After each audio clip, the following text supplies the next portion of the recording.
যে না, ও যতদিন পর্যন্ত বাইরে বৈধভাবে থাকবে ততদিন আমরা শান্তিতে নেই দেশের লোক, আমরা চাই এরা যেন নিষিদ্ধ হয়ে যায়।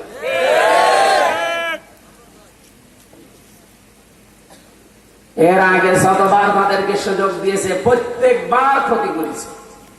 আপনি হিসাব করে ইতিহাসের দিকে তাকিয়ে দেখবেন, যতবার সুযোগ দেওয়া হয়েছে, ভালো হতে মানুষের এত সময় লাগে? একবার, দুইবার, তিনবার সুযোগ দিতে মানুষ ভালো হয়ে যায়। 14 বার সুযোগ দিয়েও আপনি ভালো হচ্ছেন না, আপনার কপালে আর হেদায়েত নেই।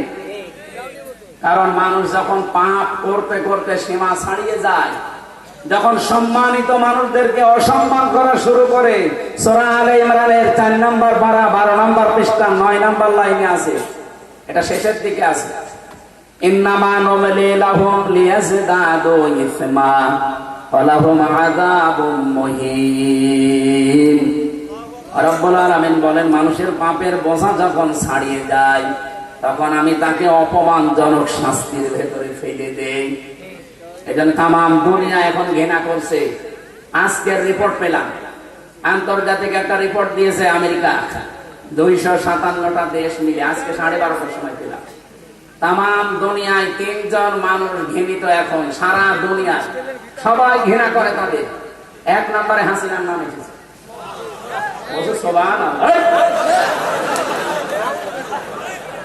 যাই হোক, আপনাদের পাশের জেলার মানুষ না, কোনটা পছন্দ কোন কারণে নাউজুবিল্লাহ বলে। 2 নম্বরের তার নাম এসেছে, ওনার স্বামী নামে এখন পরিচিত, এই মোদি। একেবারে নিকৃষ্ট মানুষ এই লোকটা। এরে মানুষ বলা ঠিক না, এরে বলা লাগবে জানোয়ার। কারণ এই দুনিয়ার ইতিহাস সে পাল্টিয়ে ফেলেছে, আল্লাহর ঘর মসজিদ ভাঙা আরম্ভ করেছে মোদি। আর কথা বলে না, আজ পর্যন্ত পৃথিবীতে এই দুঃসাহস কেউ দেখাতে কেউ পারে না, আর অথচ এই কাজ করে ফেলেছে। এর আগে 1500 বছর আগে একবার আল্লাহর ঘর ভাঙতে এসেছিল, পারে না। কে? আব্রাহা। অলরেডি কতগুলো ঘর ভেঙেছে, আজকেও দুপুরবেলা একটা ঘর ভেঙেছে। মসজিদ গুলো ভাঙতেছে আর ধোয়া তুলতেছে যে এর নিচে 500 বছর আগে নাকি মন্দির ছিল। পাকিস্তানের সাথে পারে না। আজকে অলরেডি বিকাল বেলা দেখলাম যে আমরা আর যুদ্ধ চাই না, আমাদের সব আমরা গুটিয়ে নিলাম। কেন? এখনই কেন? গরুর মদ খাওয়া জাতি তো। আমার এই দেশে যখন কথা বলতে দেয়নি, বিশেষ করে এই 15, 16, 17, 18, 19, 20 এই সালগুলোতে আমি বেশিরভাগ ছিলাম এই কলকাতা, আসাম, এই সমস্ত দেশে। এই প্রদেশগুলোতে ঘুরে দেখেছি এই মুশরিক যারা, আমার আয়াতের ভেতরে যেহেতু শব্দগুলো আছে এই জন্য আমি এই আলোচনাটা নিয়ে আসলাম। মুশরিক দুনিয়াতে যারা, এদের সবচেয়ে বেশি ভয় মরণের। যে কোনো ভাবে একটু মরণের ভয় দেখাবেন, পাগল হয়ে যাবে। আপনাকে বাপ না, আপনাকে বলে ভয় পাবে। আমি লালমনে থাকি একটা বর্ডার এলাকায়, এই যে বিজিবি যারা আমাদের আছে এখন বিডিআর, ওরা মাত্র 11 জন মিলে এখানে দায়িত্বে আছে। বর্ডারের ওই পাশে আছে ওরা 22 জন ভারত মাতা। ওনারে আমি জিজ্ঞাসা করলাম, ওনারা কয়জন আছে? আমরা মুসলমান এখানে আছি 11 জন। আর ওই বলে ওরা আছে প্রায় 22 জন। আপনাদের ভয় লাগে না? ওরা 22 জন, আপনারা 11 জন, যদি আক্রমণ করে পারবে? হুজুর শুধু দোয়া করে ছেড়ে দিন, ওদের 22 জন 33 জন হোক, ওদের একেবারে মাপ বলাবো, শুধু দোয়া করে ছেড়ে দিন। পারে না। এই জন্য পাকিস্তানের সাথে আজ পেরে দিচ্ছে না কেন? কারণ যে কয়টা পাঠিয়েছে, 40 জনকে গতকালকে পাঠিয়েছিল পাকিস্তান, সব লিখিত সই নিয়ে যে আমরা মরবো, এই সিদ্ধান্ত নিয়ে আল্লাহর নামে সই নিয়ে দা। ওরা একজনও মরে নাই, সব আক্রমণ করে আবার ফিরে এসেছে। ওরা সাহস এমনি পায়নি। এর 3 দিন আগে, মাত্র 3 দিন আগে, প্রথম যেদিন আক্রমণ চালাবে ওই দিন ক্যাপ্টেন তার বাবা আর্মির যিনি চিফ আছে তাকে ডাক দিয়ে বলেছে, দেখেন আমার ছেলে আমি যুদ্ধের ময়দানে পাঠাচ্ছি দেশ রক্ষার জন্য, মানবতা রক্ষার জন্য। কারণ ওরা মিথ্যা, প্রথমেই মিথ্যার উপরে ভর করে ওরা যুদ্ধ চালাতে চায়। এই ইন্ডিয়া 54 বছর আমাদেরকে দাঁড়াতে দেয়নি, পুরাটা মিথ্যার উপরে। পাকিস্তানের উপরও মিথ্যা তথ্য দিয়েছিল যে আমরা জঙ্গি ঘাঁটিতে বিমান হামলা করছি। আপনি মসজিদ ভাঙলেন কেন? আপনি জঙ্গি ঘাঁটি যদি পান, সেখানে বিমান মারে, তাম দুনিয়া আপনাদের সাপোর্ট দেবে। আপনি মসজিদ ভাঙলেন কেন? মাদ্রাসা ভাঙলেন কেন? শিশু মেরে ফেললেন কেন?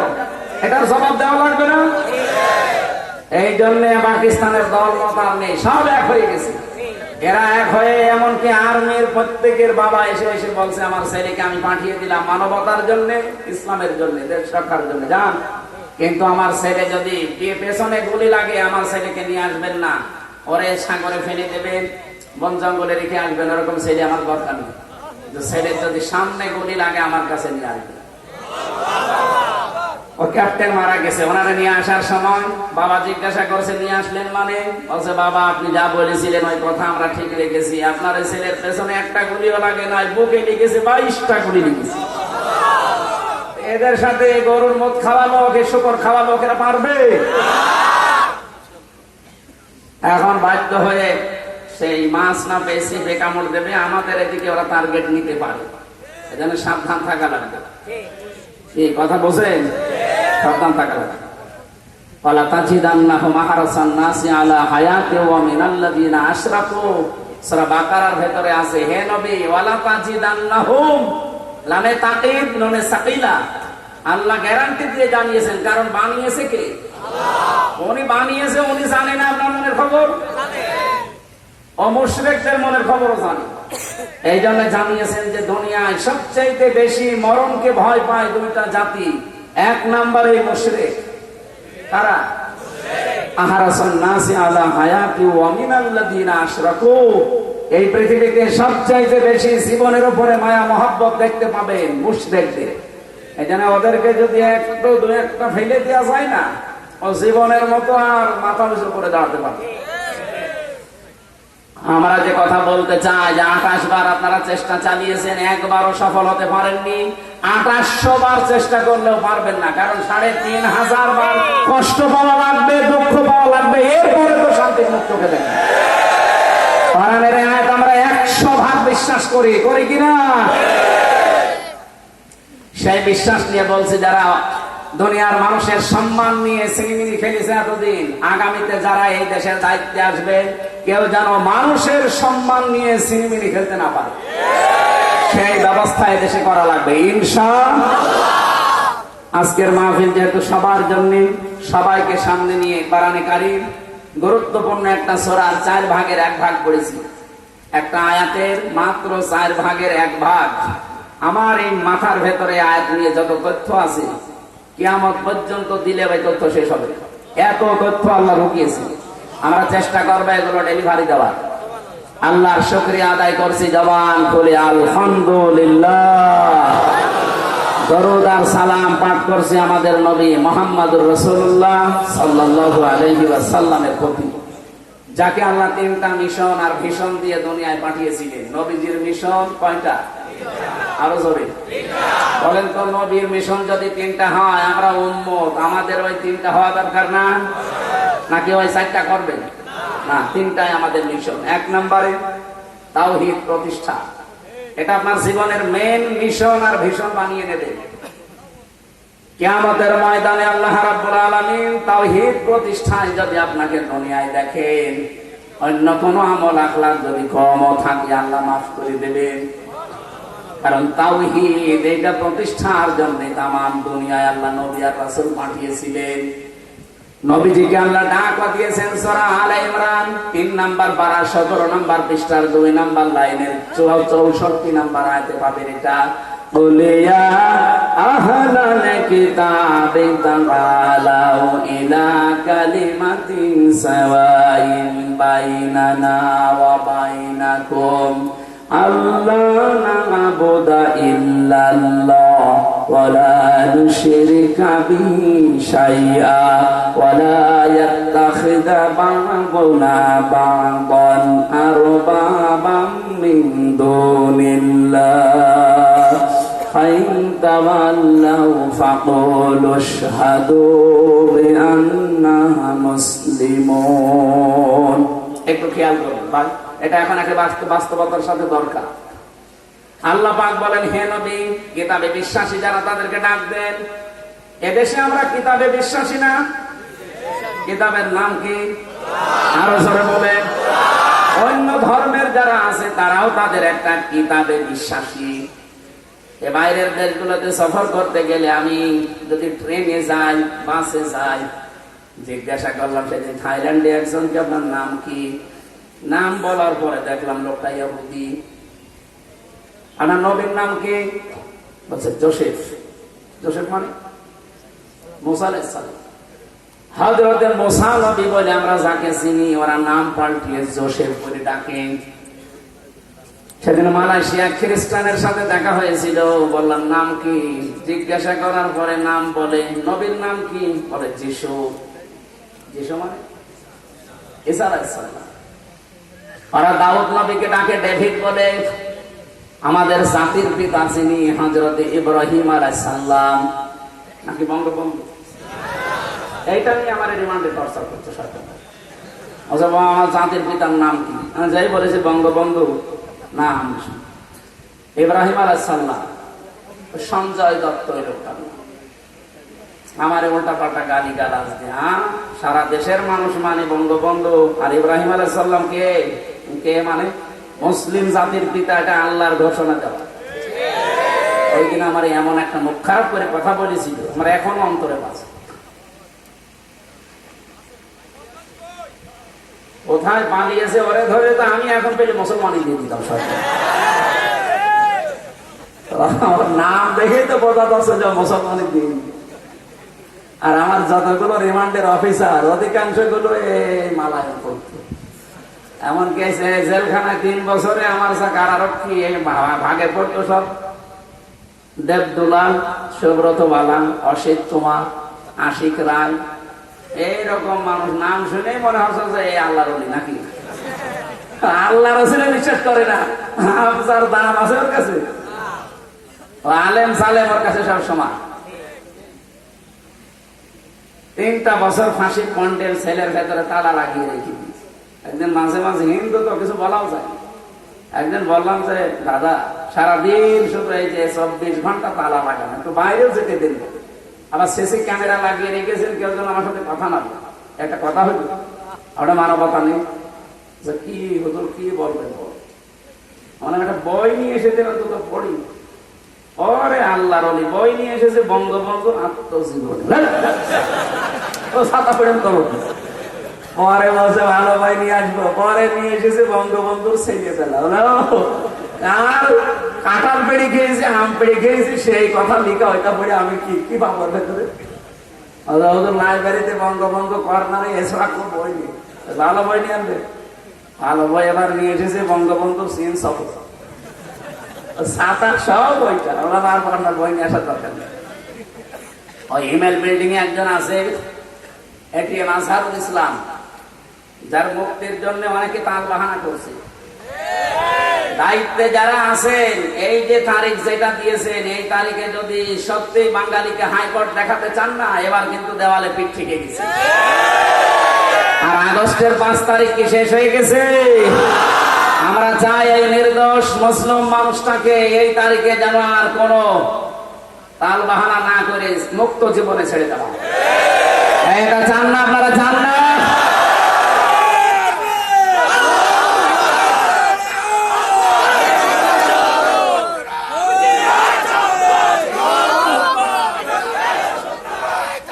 আমার ভাইরা, ওনারা বললাম যে বই ওনার কাছে বলবেন, ওনার কাছে বই আছে। যে বলছে হামজা বই চেয়েছে, আল্লাহর ইশারা 2টা তাফসীর দিয়েছিল আল্লাহর বান্দা, ফি জিলালিল কোরআন আর তাফহিমুল কোরআন।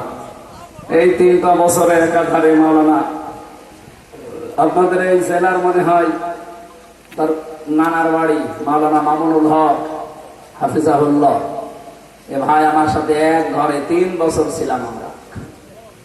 ওনার কাছে বহু তথ্য পেয়েছি কোরআন এবং হাদিসের, বিশেষ করে মুহাদ্দিস তো সাইকুল হাদিস, হাদিসের উপর ওনার বড় দখল আছে। তা আমি যেটা আপনাদেরকে শোনাতে চাচ্ছিলাম এখান থেকে, কিতাবধারী যে মানুষগুলো সবাইকে আল্লাহ ডাক দিতে বললেন যে যারা কিতাব পেয়েছে তাদেরকে ডাক দিন। এখানে যেহেতু অন্যান্য ধর্মের মানুষ যদি থেকেও থাকেন, আপনিও অন্তত একটা কিতাবে বিশ্বাসী না, বিশ্বাসী করেন না। যে ধর্মের লোক হোক, 4,500 ধর্মের লোক এখন দুনিয়ায় বাস করছে, যে কোন ধর্মের মানুষ হোক তার ধর্মীয় কিতাব আলাদা আছে। আমাদেরটা যেমন, নাম কি? কোরআন। বলেন বলেন। আল্লাহ সব কিতাবধারীদেরকে ডাক দিতে বললেন, ওলিয়া হালাল কিতাব, হে নবী আপনি বলেন, হে কিতাবওয়ালারা, তাআলাও আসো, ইলা কালিমাতিন, একটা কথার দিকে। আল্লাহ কালিমাতিন দিয়েছেন, মাত্র একটা কথার দিকে আসো। সাওয়াইন বাইনানা ওয়া বাইনাকুম, যেটা আমাদের জন্য তোমাদের জন্য সমান হবে, কারো উপরে কোনো বৈষম্য নেই, পক্ষপাতিত্ব নেই, এটা সমান হবে। আসো এইদিকে। কি সেটা? আল্লাহ না'বুদা ইল্লাল্লাহ, আমরা দল মত জাতি বর্ণ ধর্ম নির্বিশেষে সবাই এই কথার উপরে ঐক্যবদ্ধ হই যে আল্লাহ ছাড়া কারো ইবাদত আজকে থেকে করব না। আপনি পৃথিবীর সব ধর্মের কাছে যান, ওরা সবাই এইটাই চায়। বিপদে পড়লে কিন্তু তখন আর দুর্গার কথা, সরস্বতীর কথা মনে থাকে না। আমি ছোটবেলায় বরিশালে পড়তাম যখন, ওই সময় ব্রিজ ছিল না, ট্রলারে যাওয়া লাগতো, লঞ্চে নৌকা পেয়েছি, যাচ্ছিলাম, হঠাৎ মাঝখানে যে দেখি ঝড় উঠেছে, কাঁপতেছে নৌকা। আমরা যারা মুসলমান আছি বলছি, লা ইলাহা ইল্লাল্লাহ, লা ইলাহা ইল্লা আনতা সুবহানাকা ইন্নী কুনতু মিনাজ জালিমিন। আল্লাহ পাশে এক দাদা আর দাদি বসে আছে, ওই যে গলায় কি দেওয়া থাকে চেনা যায়। ওরা দেখি বলছে লা ইলাহা ইল্লাল্লাহ। কি গো? জিজ্ঞাসা করলাম, দাদা দেখে তো মনে হচ্ছে অন্য ধর্মের লোক, কালেমা পড়েন মানে? মুসলমান হয়েছেন কবে? যে এখনো হয়নি। কালেমা পড়েন কেন? আমারে বলছে, দেখো যে ঝড় উঠেছে, এ ঝড়ে মা কালী দুর্গার কাজ না, আল্লাহ লাগবে। এখানে কালী দুর্গা দেওয়ার হবে না, আল্লাহ লাগবে। সবাই এটা বিশ্বাস করে যে একজন আছে, কিন্তু বাপদাদার ধর্ম মানতেছে মানতেছে মানতেছে, এই কারণে হয়তো ফিরে আসতে পারে না। এজন্য সবাই যেহেতু একজনের উপরে আছি আমরা। আপনি ইহুদিদেরকে বলেন, হয়তো তারা 3 খোদা 2 খোদায় বিশ্বাসী, ওরা বলে আল্লাহ একজন আছে কিন্তু তার ছেলে আছে, উযাইর আলাইহিস সালাম। খ্রিস্টানরা তৃতীয়বাদে বিশ্বাস করেন, আল্লাহ একজন আছে জানি, কিন্তু তার স্ত্রী আছে মারিয়াম, তার ছেলে আছে ঈসা। বলেন নাউযুবিল্লাহ। কোরআনে কারিমে আল্লাহ তাদের বর্ণনাও দিয়েছেন বিভিন্ন জায়গায়।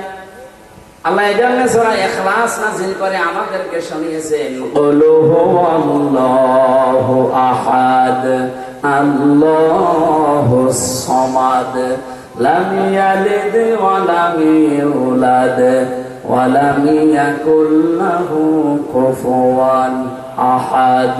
বলেন আল্লাহু আকবার। হে নবী আপনি বলেন আল্লাহ কয়জন? আরো জোরে বলে। তিনি অভাবহীন, তার কোনো অভাব নেই। তিনি কাউকে জন্ম দেননি, তাকেও কেউ জন্ম দেয়নি। তার সমকক্ষ আকাশ আর জমিনে আর কেউ নেই। এই 4টা জিনিসের উপরে আমাদের ঈমান। আমরা যারা ঈমানদার দাবি করছি, এই 4টা জিনিসের উপরে এই দেশে অন্য কিতাবের বিশ্বাসী যারা, তারাও অন্তত একজনকে বিশ্বাস করে বিপদে পড়লে। সেদিন যশোরের কলেজের এক অধ্যাপক বিসিএস ক্যাডার, ওনারে বললাম যে স্যার আপনার মুসলমান হওয়া লাগবে না, আমি আপনাকে জোর করে মুসলমান বানাতে ইচ্ছা করলে বানাতে পারতাম। কারণ এই দেশে আপনারা মাত্র 4-5 ভাগ, আর আমরা শুধু মুসলমানই 92 ভাগ। ভারতে যেমন চিটারি করে, বাটপারি করে, অত্যাচার জুলুম নির্যাতন করে তারা কি চালাচ্ছে আপনারা দেখতে পাচ্ছেন। আমরা করলে করতে পারতাম, কিন্তু আমাদের ধর্মে এটা নেই। লা ইকরাহা ফিদ্দীন। আমাদের ধর্মে বাড়াবাড়ি আছে, জোর জবরদস্তিও নেই। আপনাকে আমি একটা আহ্বান জানাই, আপনি আমাদের ধর্মীয় গ্রন্থ কোরআনে কারীম, এটা বাংলা অথবা ইংরেজিতে একটু ভালো করে পড়বেন, বুঝে বুঝে। আল্লাহর ইশারা উনি 3 মাস পরে দেখি নিজের থেকে মুসলমান হয়ে গেছে। এই জন্য সবাই জানে যে একজন আছে, শুধু বিবেকটা একটু হালকা কাজে লাগালে পৃথিবীর কোন মিথ্যা ধর্মে মানুষ আর থাকবে না। যে বিবেকটা কাজে লাগে না, এই জন্য মানুষ আসতে চায় না। এটা গিরিশচন্দ্র সেন, আপনি কি মনে করেন লোকটা কি জ্ঞানী কম ছিল কোরআনের উপরে? কোরআনের বঙ্গ অনুবাদ করেছে, তাফসীরও লিখেছে। এখানে শামীম ভাই সহ যত অফিসার বলেন, যত আলেম ওলামা আছে, আমি গ্যারান্টি দিলাম পড়া কোরআনের প্রতিটি শব্দের অর্থ আপনার জানা আছে। কথা আপনি বলতে পারবেন না। আমি পড়িয়েছিলাম বিশ্ববিদ্যালয়ে থাকাকালীন পুরাটা, কিন্তু আমার মনে নেই, এখন আমার আবার দেখা লাগবে। আপনি চিন্তা করতে পারেন, কোরআনের উপরে সেই 5 পাস করার পরে এর উপরে আছি আমি। আমার এর উপরে অনার্স মাস্টার্স করা, আমি ডক্টরেটও করবো এর উপরে, আমার কামেলও করা এর উপরে, সারা জীবন চলছে এর উপরে। অথচ আমার এখনো আয়ত্ত হয়নি। কতবার যে কোরআন শরীফ খতম করেছি আমি জানি, আর আমার আল্লাহ জানি। এরপরও আমার আয়ত্ত নেই। আর তাফসীর করতে গেলে যারা লেখে তাফসীর জিজ্ঞাসা করেন, এক একটা শব্দের একাধিক অর্থ আপনার জানা থাকা লাগবে, নয়তো আপনি তাফসীর করে মিলাতে পারবেন না। দরবা শব্দের অর্থ কোন জায়গায় মারা, কোন জায়গায় সফর করা, কোন জায়গায় দৃষ্টান্ত দেওয়া। এখন যে জায়গায় যে অর্থটা অ্যাপ্রোপ্রিয়েট হবে, খাটবে, ওইটা ওই জায়গায় আপনাকে ব্যবহার করা লাগবে। আপনি মারা অর্থ যদি সফর করার অর্থ করেন, কিয়ামত পর্যন্ত মিলাতে পারবেন? তাহলে এই লোকটা কত বেশি কোরআন পড়েছে আমার চাইতে, আমার চাইতে কোরআন বেশি পড়েছে, বেশি বুঝেছে, বেশি লিখেছে।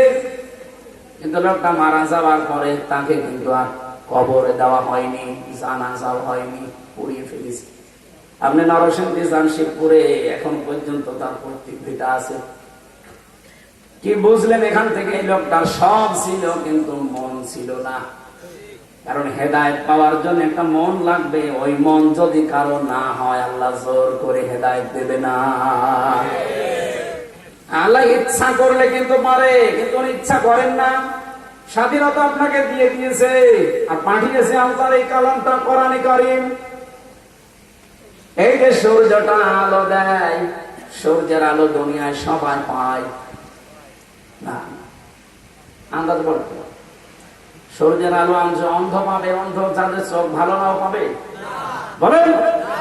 এখন 10 কি সূর্যের না ওর চোখে? বলেন বলেন। এই দেশে যারা আমরা ইসলামের খাদেম বলে পরিচিত, আমরা সবাই কিন্তু ইসলামের খাদেম, কেউ ইসলামের মালিক না। এই ইসলামের মালিক আমরা, ইসলামের খাদেম আমরা। কামলা, লেবার, মনির, জন, পাট যাই বলেন, আমরা খেদমত করে যাচ্ছি। এই দেশে যদি ইসলাম কায়েম হয় তো ভালো, না হলেও আমাদের কোনো লস নেই। আমাদের একটা নির্ধারিত বেতন আছে। ওই বেতনটা কোন দিন আল্লাহ দেবেন? ওয়াবুদ রাব্বাকা হাত্তা ইয়াতিয়াকাল ইয়াকিন। সূরা নাহলের ভেতরে আছে 99 নম্বর আয়াত, 14 নম্বর পারার 6